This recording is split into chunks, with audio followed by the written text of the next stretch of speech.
तो यह है शंख, हमारी सनातन भारतीय संस्कृति से जुड़ा हुआ।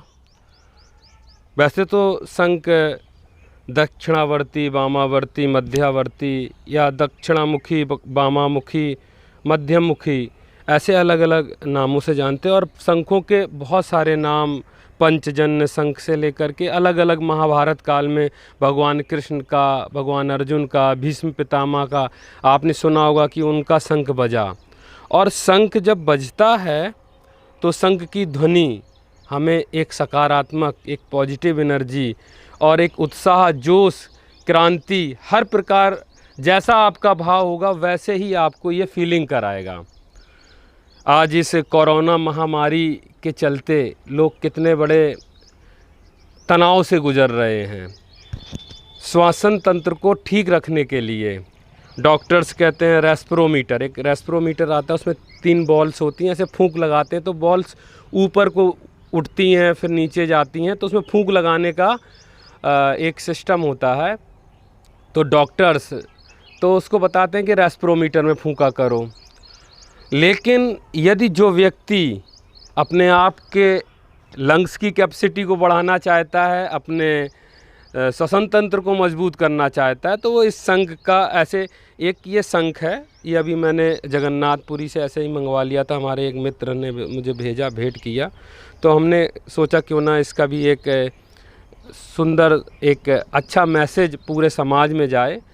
और ये अध्यात्म से तो जुड़ा हुआ है, हमारी पूजा पाठ में, मंदिरों में, और जो भी पुजारी होते हैं या जो भी ऋषि संत महात्मा, सब लोग इसको रखते थे और बजाते थे। लेकिन जो कहते हैं कि मैं नास्तिक हूँ, मैं आस्तिक नहीं हूँ, तो ऐसे लोग भी जो प्रकृति को मानते हैं, और पैसे तो नास्तिक कोई होता नहीं है, वास्तविक होना चाहिए व्यक्ति को, तो ये शंख जो है हमारे प्राचीन धरोहर है और ये नेचुरल होता है, ये प्रकृति के द्वारा बनाया हुआ होता है। तो जब हम इसको बजाते हैं तो हमारे फेफड़ों को एक शक्ति मिलती है, ऊर्जा मिलती है।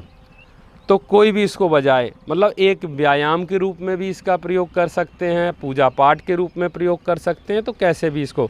और ज़्यादा ये 200-250 रुपये से शुरू होकर के फिर शंख की अपनी अपनी कीमत होती है, 1000, 500 और 5-5 हज़ार, 10-10 हज़ार रुपये की भी मार्केट में उपलब्ध होते हैं। तो वो शंख की क्वालिटी और शंख की प्राचीनता, उन सब चीज़ों पर निर्भर करता है।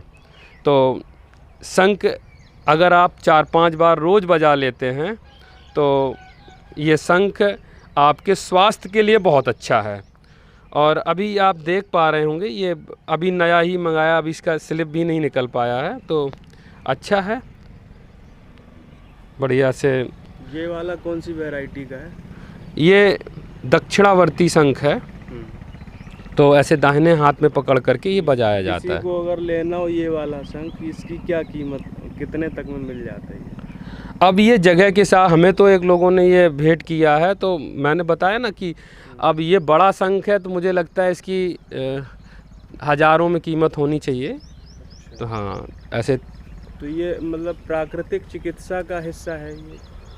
एक तरीके से कह सकते हैं कि प्राकृतिक रूप से अपने फेफड़ों की कैपेसिटी बढ़ाने के लिए ये अच्छा है। और प्राकृतिक तो है ही, प्राकृतिक चिकित्सा का भी एक अंग हो सकता है ये। इसको फूंकने से तो शारीरिक लाभ होता है, लेकिन जो इसकी ध्वनि निकलती है, हाँ, उस ध्वनि का भी कुछ लाभ है? हाँ, तो ये आध्यात्मिक रूप से पॉजिटिव ध्वनि मानी जाती है कि जब जो भी बैक्टीरिया, वायरस होते हैं तो इसकी ध्वनि से वो सब, जो हमारे शत्रु बैक्टीरिया, वायरस होते हैं, वो सब भाग जाते हैं ध्वनि मात्र? हाँ, ध्वनि मात्र से। और आध्यात्मिक ध्वनि होती है, बहुत ही पॉजिटिव ध्वनि होती है। कहते हैं कि वैसे तो ये सब होता नहीं, जो लोग भूत प्रेत और ऐसे तमाम इन सब बुरी आत्माओं का ये सब मानते हैं, तो ये भी मान्यता है कि यदि शंख बजाते हैं तो ये सब भाग जाते हैं। तो ये बहुत अच्छा है। चलो एक बार फिर से इसको बजाते हैं।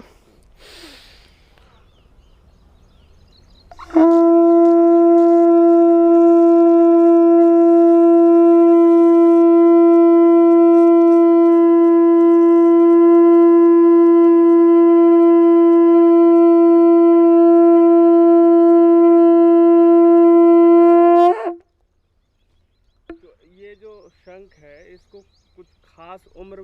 चाहिए या कौन किसी भी बजा उम्र में। हमारा भतीजा है, उसकी उम्र ऐसे 5 साल है, करीब 4-5 साल। वो बहुत अच्छा शंख, मुझसे भी अच्छा शंख बजाता है। और उसको कभी भी बजा, जो फूंकने लायक हो गया है, जो समझने लायक हो गया, वो बजा सकता है।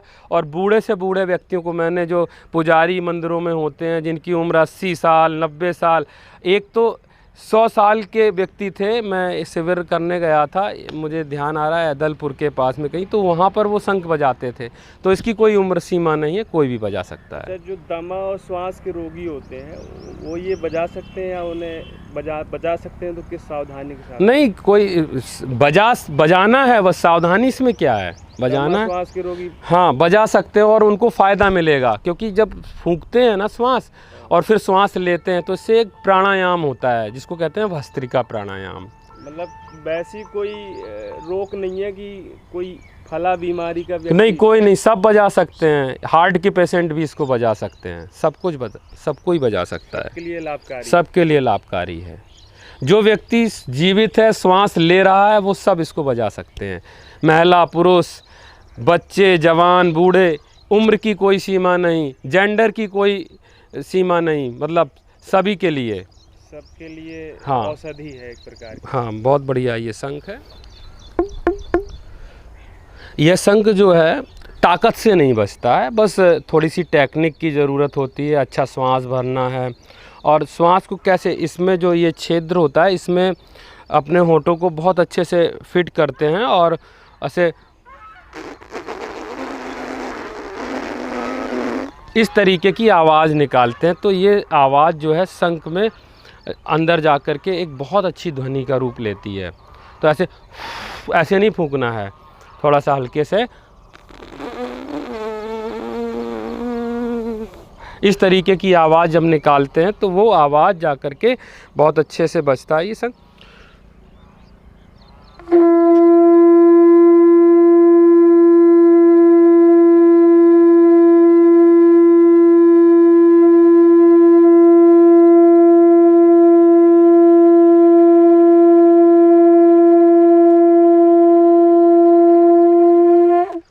तो चाहेंगे कि सभी लोग अपने घर में ये शंख रखें, और इससे एक घर में रख कर के इसको चंदन और टीका लगाकर अलमारी में पूजा के लिए ही ना छोड़ दें, इसको बजाएं और इसका लाभ लें। सभी को प्रणाम, सभी के लिए प्रार्थनाएं। आज इतना ही, नमस्ते।